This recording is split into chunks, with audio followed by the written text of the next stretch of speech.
ஒரே இரவில் நம்ம வீட்டில் இருந்து எல்லா எலியும் ஓட விரட்டுறதுக்கு ஒரு சூப்பரான எஃபெக்டிவான ரெமெடி எப்படி ரெடி பண்ணுறதுன்னு பார்க்கலாம். ஒரு பவுல் எடுத்துகிட்டு இதில் 2 ஸ்பூன் கோதுமை மாவு சேர்த்துக்கங்க.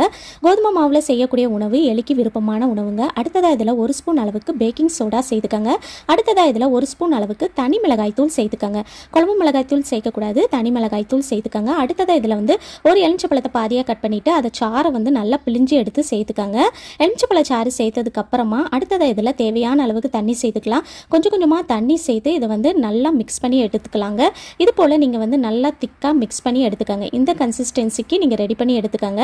இப்போ அடுத்ததாக இதில் ஒரு 10 நிலக்கடலையை இடிக்கல்ல போட்டு நல்லா தட்டி பவுடர் பண்ணி எடுத்து சேர்த்துக்கலாம். நிலக்கடலை சேர்க்கறதுனால இதோட வாசனையை ஈர்த்து எலி கண்டிப்பாக சாப்பிட்றோம். அடுத்ததாக நியூஸ் பேப்பரை சின்ன சின்ன பீஸாக நீங்கள் இது போல் பீஸ் போட்டு எடுத்துகிட்டு இதில் வச்சுட்டு எலி உங்கள் வீட்டில் எங்கெல்லாம் தொந்தரவு பண்ணுமோ அங்கெல்லாம் வச்சு விட்டீங்கன்னா எலி மறுபடியும் உங்கள் வீட்டு பக்கம் வரவே செய்யாதுங்க. இதோட முழு வீடியோ சேனல் நேம் கீழே அட்டாச் பண்ணியிருக்கேன் ஃப்ரெண்ட்ஸ். கிளிக் பண்ணி வாட்ச் பண்ணிக்கோங்க. தேங்க்யூ.